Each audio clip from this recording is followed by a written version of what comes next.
Hello and welcome to Byju's IAS. Let's take up the analysis of today's The Hindu newspaper by looking at an article from the front page of the Delhi edition. India-China standoff casts a shadow on Nathula border trade. So this article provides us an opportunity to talk about Nathula in greater detail. See, the Nathula is a very important pass located in the Himalayan mountains that is of great strategic, economic and cultural significance for India. It is located in the Indian state of Sikkim and it connects Sikkim with Chumbi Valley that is located in Tibet, that is a part of China. You can see in this map that the Nathula Pass connects Sikkim with Chumbi Valley and it is located just around 50 kilometers from Gangtok, which is the capital of Sikkim, and around 50 kilometers away from the Doklam Plateau of Bhutan, and just a few hundred kilometers away from India's Siliguri corridor, which happens to be a choke point and hence is also referred to as India's chicken's neck. Then moreover, Nathula is strategically located in the Indian state of Sikkim, which shares an international border with three countries, that is with Nepal, with China and as well as with Bhutan. So first let's understand why the Nathula is strategically important for India. See, the Nathula is located at the tri-junction of India, China and Bhutan. After China annexed Tibet in 1950, an uprising began in Tibet which was crushed by the Chinese government, and as a result, Tibetan refugees including the Dalai Lama, they flowed over into India in 1959. During this influx of Tibetan refugees into India, one of the routes that was taken by the Tibetan refugees was through the Nathula Pass. Later in 1962, when war broke out between India and China, India decided to shut the pass, which has been of great cultural and economic significance since the ancient times. Yes, during this period, Sikkim was not an integral part of India. It was more of a protectorate state of India. But despite that, due to the close diplomatic and military relations with Sikkim, the Indian troops were deployed at Nathula as well. After the pass was closed during the war, later in 1967, there were border clashes between the Indian troops and the Chinese troops. Then in 1975, with the merger of Sikkim into the Indian Union, Nathula became an integral part of India and hence a connection between India and Tibet. This strategic pass, which was closed in 1962, would remain shut for nearly 4 decades due to the hostile relationship between India and China. Then moreover, the question of reopening the Nathula was complicated because China refused to recognize the merger of Sikkim into the Indian Union, and hence between 1962 and 2003 the Nathula Pass remained shut. But a major breakthrough happened in 2003 during the visit of then Prime Minister Atal Bihari Vajpayee to China. Following this visit, China for the first time recognized the merger of Sikkim into the Indian Union, and later in 2006 this led to the reopening of the Nathula Pass, thus restoring the ancient economic and cultural links between Sikkim and Tibet. So this ancient trading route, which remained shut for nearly 4 decades due to hostilities and tensions between India and China, was finally reopened in 2006, leading to a massive surge in border trade between India and China. For nearly 1 decade, border trade between India and China witnessed a major boom through the Nathula Pass, and the trade volume, which stood at just a few lakh rupees in 2006, jumped to several crore rupees by 2017. So this border trade through the Nathula became a crucial part of sustenance for the local economy, the local traders and the local producers. So the Nathula happens to be one of the 3 officially recognized border trading points between India and China, along with the Shipkila Pass in Himachal Pradesh and the Lipu Lake Pass in Uttarakhand, located at the tri-junction of India, Nepal and China. So between 2006 and 2017, border trade through the Nathula flourished, with the Indian traders travelling several kilometers into Chinese territory to sell their produce, and Chinese traders entering several kilometers into Indian territory to sell their goods. But this flourishing border trade relationship was disrupted in 2017 because of the Doklam dispute involving India, China and Bhutan. This dispute led to a tense military standoff between India and China, and as a result, trade and movement through the Nathula was again shut by both the countries. Then, following the resolution of the Doklam dispute and the normalization of ties between India and China, the Nathula was again reopened just a few months later, and border trade through the Nathula was flourishing again over the last 2.5 years. The Nathula is also strategically important for India and China because it happens to be one of the 5 officially recognized border personnel meeting points between the Indian Army and the Chinese PLA. The Nathula, located at an elevation of around 14,000 feet in the Himalayan mountains, is of great cultural significance as well, because since the ancient times, it has been a preferred route for the exchange of religious faith and ideologies between the Indian subcontinent and Tibet. Even today, the Nathula forms a crucial connection between India and Tibet, and the route allows both Hindus and Buddhists to access several sacred pilgrimage sites located on both the sides. For the Buddhists, the Nathula has been an important route to connect between several important Buddhist monasteries, and for Hindu pilgrims, the Nathula offers a shorter route to access the Kailash Manas Sarovar Yatra. See, under the Kailash Manas Sarovar Yatra that is organized by India's Ministry of External Affairs, Hindu pilgrims get to visit the sacred Mount Kailash, Lake Manas Sarovar and Rakshasthal that are located in Tibet. But traditionally, the most preferred route for the Kailash Manas Sarovar Yatra was the route through the Lippu Lake Pass located at the tri-junction of India, Nepal and China. But this route was a longer and more difficult route as it involved trekking, and hence, at the request of India, China agreed to open the Nathula route for the pilgrims of Kailash Manas Sarovar Yatra in 2015. So since 2015, the Nathula route has become a preferred route for the Kailash Manas Sarovar Yatra pilgrims, as it offers an easier route especially for senior citizens, because the route contains a motorable road, thus eliminating the need for trekking. Recently, India has inaugurated a motorable road to the Lippu Lake Pass as well, but still the Nathula route was a preferred route and an easier route for the Kailash Manas Sarovar Yatra pilgrims. But this pass, which is of great strategic, economic and cultural significance for India, has remained shut for most part of this year, first because of the COVID-19 pandemic and now because of the ongoing tensions between India and China along the line of actual control.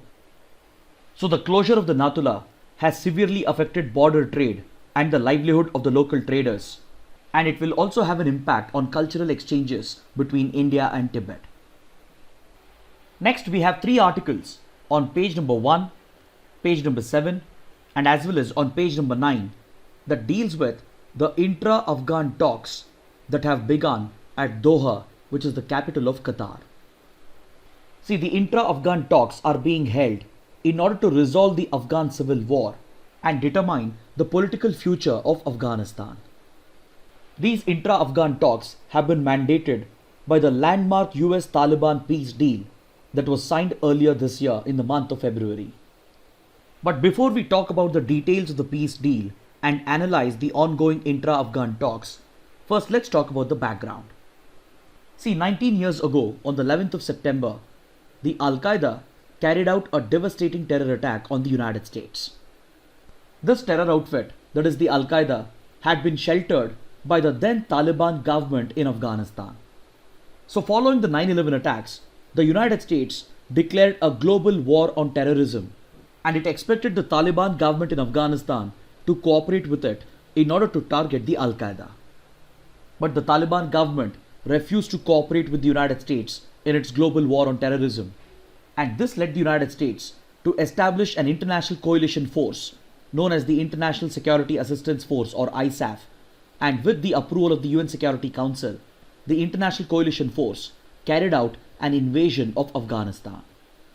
So the objective of the coalition force led by the United States was to topple the Taliban government in Afghanistan, which had sheltered terror outfits such as the Al-Qaeda, and as soon as the Taliban government was overthrown, it was replaced by the Afghan civilian government with the support of the Western countries.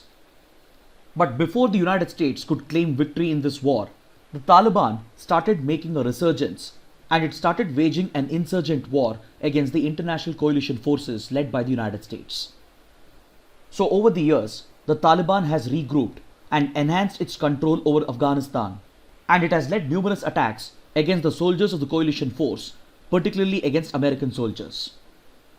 So this long drawn out war in Afghanistan has led to several American casualties, and hence over the years this involvement of the United States in Afghanistan had become increasingly unpopular back home in the United States. The American war in Afghanistan had become increasingly unpopular because thousands of American soldiers had lost their lives, and the United States had no credible gains to show because the Taliban had clearly made a resurgence and it had gained back control over majority of the areas in Afghanistan. So ending this unpopular war and bringing back American troops became a top priority for the US government, and hence both President Obama and President Trump have been looking for a face-saving exit so that the American involvement in Afghanistan could be brought to an end. So to exit Afghanistan, the United States desperately needed a peace deal, and for this purpose, the Trump administration had appointed a special envoy, Mr. Zalmay Khalilzad, to open direct negotiations with Taliban leaders so that a peace deal could be worked out between the United States and the Taliban. These negotiations took place over the last year and a half at Doha, and it finally resulted in the signing of the historic US-Taliban peace deal in February 2020. Under the peace deal, the United States agreed to withdraw American troops as per a set deadline, and in return the Taliban has committed that it won't allow Afghan soil to be used by terror outfits to attack Western targets, particularly the United States.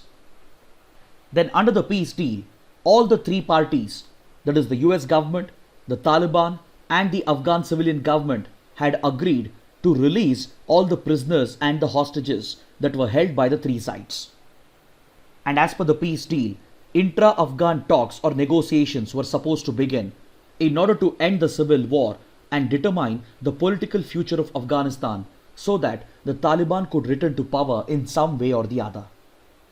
So these intra-Afghan talks were supposed to take place between the Taliban, the Afghan civilian government and the civil society in Afghanistan that represents the interests of various ethnic groups and minorities, thereby paving the way for the future of Afghanistan.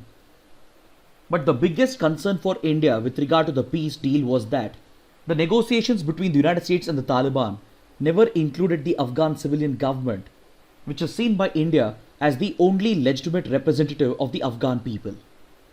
So by signing this peace deal, the United States not only sidelined the civilian government which it had supported previously, but it also gave recognition and legitimacy to a radical organization that is primarily responsible for fundamentalism and terrorism in Afghanistan. But however, the United States went ahead to sign a peace deal directly with the Taliban by sidelining the Afghan civilian government. And as per the peace deal, if the intra-Afghan talks had to begin, then the precondition was that all the prisoners and the hostages held by all the three parties had to be released. This process was supposed to be completed within a few days after signing the peace deal, and the intra-Afghan talks were supposed to begin in March 2020. But due to the COVID-19 pandemic and due to the delay in the release of prisoners and hostages by all the three parties, the intra-Afghan talks had been put on hold and they had been delayed for several months. But recently, the release of prisoners and hostages has been completed by all the sides, and as a result, intra-Afghan talks have begun in Doha. With this, several Indian hostages who were held by the Taliban have also been released, and these hostages were primarily Indian workers who were working on Indian projects that were funded by the Indian government in order to stabilize Afghanistan. Since the Taliban government was toppled in 2001, India has invested heavily in the reconstruction and development of Afghanistan, and it has always maintained a firm stand that the Taliban is a radical terror outfit that is a puppet of Pakistan, and it has given complete backing to the Afghan civilian government. But this idealistic stand of India does not find much traction in today's world of geopolitics, because most global powers which are interested in stabilizing Afghanistan, they have come to recognize the central role of the Taliban, and they have opened direct negotiations with the Taliban itself, unlike India. Countries such as the United States, European countries, even Russia and China and even Iran, they have come to accept that the Taliban is a legitimate political entity in Afghanistan And this is what paved the way for the peace deal and the ongoing intra-Afghan talks. So India is the only country that gets left behind because of its idealistic stand against negotiating with the Taliban. And now it has been forced to accept the terms of the peace deal that the US has worked out with the Taliban. So as per the terms of the peace deal, the intra-Afghan talks have been inaugurated in Doha, and India, for the first time, has actively taken part in these negotiations. See, when the US-Taliban peace deal was signed back in Feb 2020, India was invited by the US to witness the signing ceremony. But in this case, India was a mere witness and it did not have any active participation. But right now, in the intra-Afghan talks that have begun, India has taken up active participation by sending a senior diplomat from the MEA who represents the Pakistan-Afghanistan-Iran desk. Then along with this, India's Foreign Minister, Dr. S. Jaishankar, has also virtually taken part in this summit. And this happens to be a very significant development because this would be the first time that an Indian minister would be addressing a gathering that includes the Taliban. Because otherwise, India does not recognize the legitimacy of the Taliban, and India has labeled the Taliban as just a radical terror outfit that operates at the behest of Pakistan's ISI. But contrary to India's perceptions, the Western countries look at the Taliban as a legitimate political player in Afghanistan, which is influenced by radical fundamentalist ideology. But now that the world has moved on and recognized the legitimacy of the Taliban, India has been forced to come around and accept the intra-Afghan talks. So while taking part in the intra-Afghan talks, India's foreign minister has called upon the global community and the stakeholders in Afghanistan to ensure that the progress that we have achieved in the last 19 years in Afghanistan is preserved, and he has reiterated India's stand that any decision on the political future of Afghanistan should be Afghan-led, Afghan-owned and Afghan-controlled. It means that India is of the opinion that the resolution process in Afghanistan should be led by the people of Afghanistan and the Afghan civilian government and not by entities such as the Taliban, which are known for their radical fundamentalist ideologies. Now that the Taliban is all set to return to power in Afghanistan in some way or the other, India has several concerns about the future of Afghanistan and about the future of its relations and investments in Afghanistan. India is worried that a radical outfit such as the Taliban may not be committed to the principles of democracy, and Afghanistan might see a return to an era where minority rights and women's rights are violated in the name of implementing a rigid version of the Sharia law, which is the top priority for the Taliban. India is also worried that the return of the Taliban will create a fertile ground for various terror groups to flourish in Afghanistan, especially those anti-India outfits that operate at the behest of Pakistan's ISI. So in the context of the intra-Afghan talks being inaugurated, global leaders have called upon the Afghan civilian government, the Taliban and the civil society of Afghanistan to seize this historic opportunity to make peace by working out a ceasefire and then determine the future of the political setup in Afghanistan. The global leaders have also called upon the stakeholders in Afghanistan to ensure that terrorism and radicalism doesn't return to Afghanistan, while keeping in mind that minority rights and women's rights are protected and upheld at any cost. But however, India is worried that these concerns may not be addressed and Afghanistan might fall back into the pit of radicalism and extremism, and hence India is closely watching these developments by taking part in the intra-Afghan talks. Now let's take up an article from page number 7. India is working on signing more logistics exchange agreements with friendly countries. See, a logistics exchange agreement signed between friendly nations provides mutual access to military logistics of both the countries. It means that countries which have signed logistics exchange agreements, their armed forces can exchange the usage of their respective military bases. This will provide logistical support with regard to refueling and resupplies, and it also extends the reach of the respective armed forces. Then more importantly, such a logistics exchange agreement promotes interoperability between the two forces, and it also enables the two countries to conduct joint operations. India has already signed such logistics exchange agreements with all the Quad countries, that includes the United States, Australia, and Japan.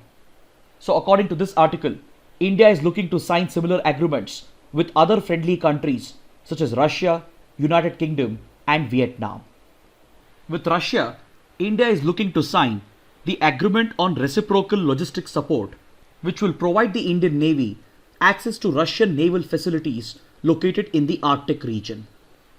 This would be of great strategic and economic significance because in the Arctic region, new shipping routes are being opened up as a result of the melting ice caps, and India having gained the observer status at the Arctic Council, it is also looking to play an active role in exploiting the resource-rich Arctic region.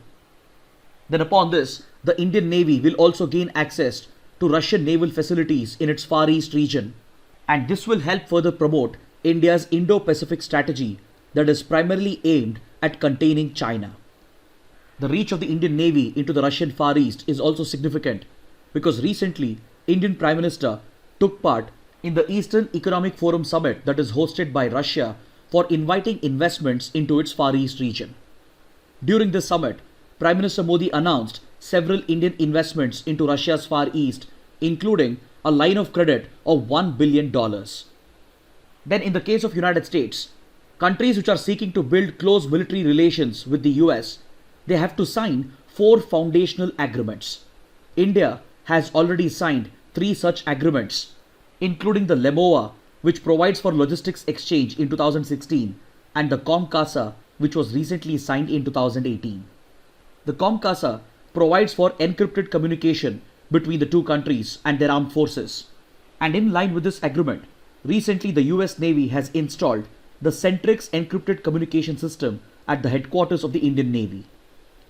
So these logistics agreements that India has already signed and the ones that India is still pursuing will help extend the reach of the Indian armed forces and will promote interoperability amongst the Indian forces with their counterparts from friendly countries such as US, Russia, Australia, Japan, UK, and even Vietnam. Now let's take up an article from page number 10. The Singapore Convention on Mediation has come into force. This convention is also known as the United Nations Convention on International Settlement Agreements resulting from mediation, and it has been worked out by the UN Commission on International Trade Law, abbreviated as UNCITRAL, with the help of the Singapore government. Several other UN member states and NGOs have also helped in the drafting of this convention, and this happens to be the first UN convention that is named after Singapore. This convention primarily deals with cross-border corporate disputes, and it provides for the enforcement of mediated settlement of these disputes. See, for private businesses, the settlement of corporate disputes, especially through the route of litigation, can be very expensive and time-consuming, and hence it is seen as a hindrance to business. So in order to promote ease of doing business, mediated settlements are preferred by the corporate sector in order to resolve these corporate disputes. But enforcing the terms of this mediated settlement always falls upon the responsibility of the domestic process that is put in place in each country. But however, the significant differences in the domestic process of each country will again end up hampering the private businesses because such mediated settlements may not be adequately enforced. This will again result in increased cost and time for the private businesses, which again ends up hampering their operations. So in order to create a uniform process for enforcing mediated settlements for corporate disputes, the Singapore Convention on Mediation has been brought into force by the UNCITRAL. Under this convention, those companies which are looking to enforce mediated settlements across borders, they can directly approach the courts in that particular country which has signed and ratified the convention instead of following the domestic process in that country. So instead of relying upon the domestic process to enforce mediated settlement, corporates can directly approach the courts in that country to enforce mediated settlement as per the terms laid down by the UN Convention. This will not only help simplify the process of resolving corporate disputes and enforcing mediated settlement, but it will also result in huge savings of time and legal costs for the private businesses. So this convention has already been signed by 53 countries, including major economies such as India, China, and the United States. And it is also expected to boost the respective ease of doing business of these countries. Next, on page number 11, we have an article that explains the science behind the scramjet engine, which powered the hypersonic technology demonstrator vehicle that was recently tested by the DRDO. But we have covered this topic in detail on the 8th of September, so kindly go back and watch this analysis and you can go through this article once. Now let's take up the practice questions for today.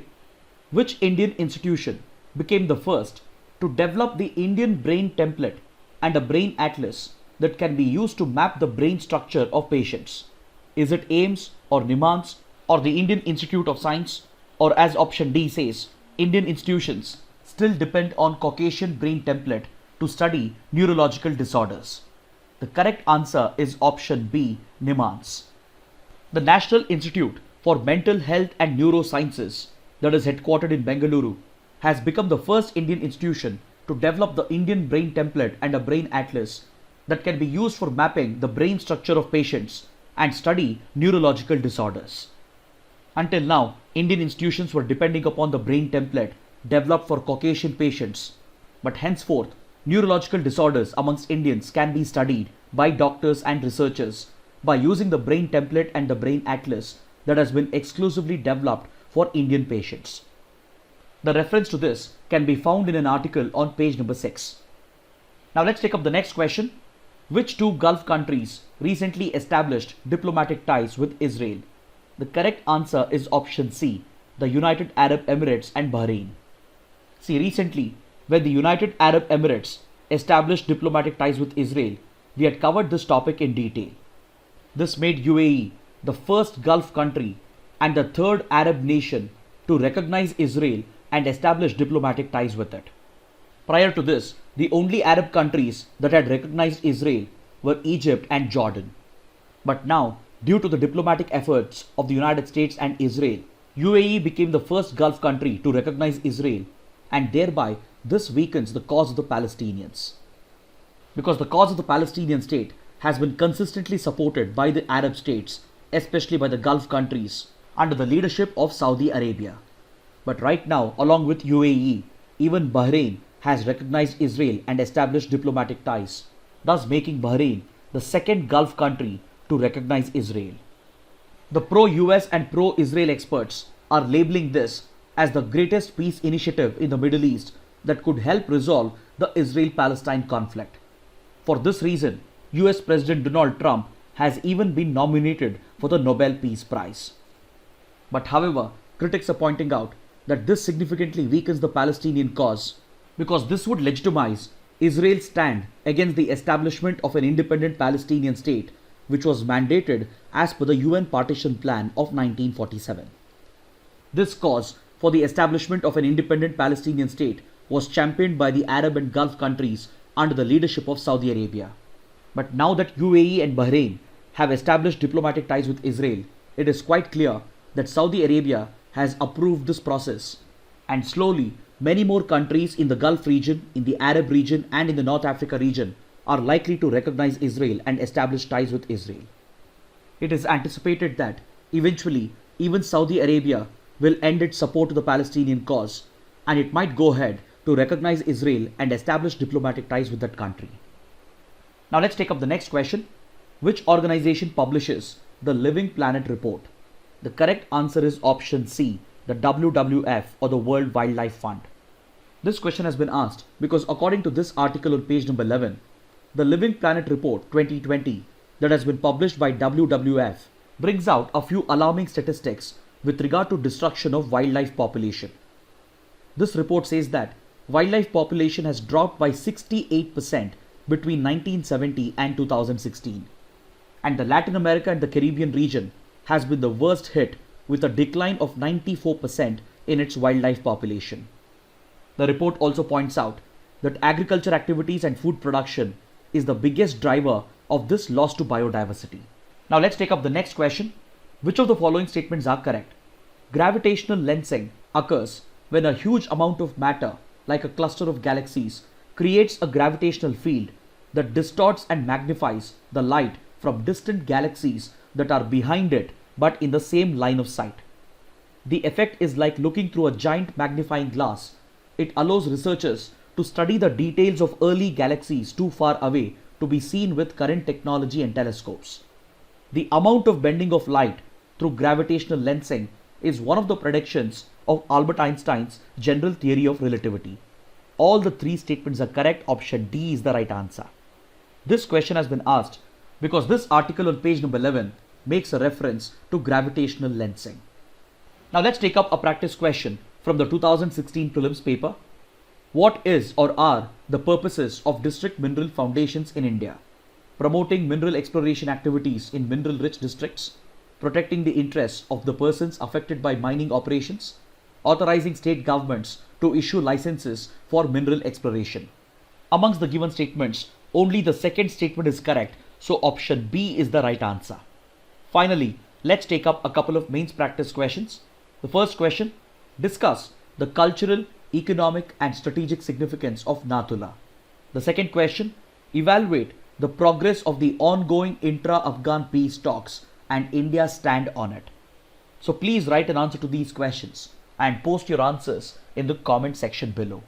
This concludes our discussion for the day. Thanks for watching.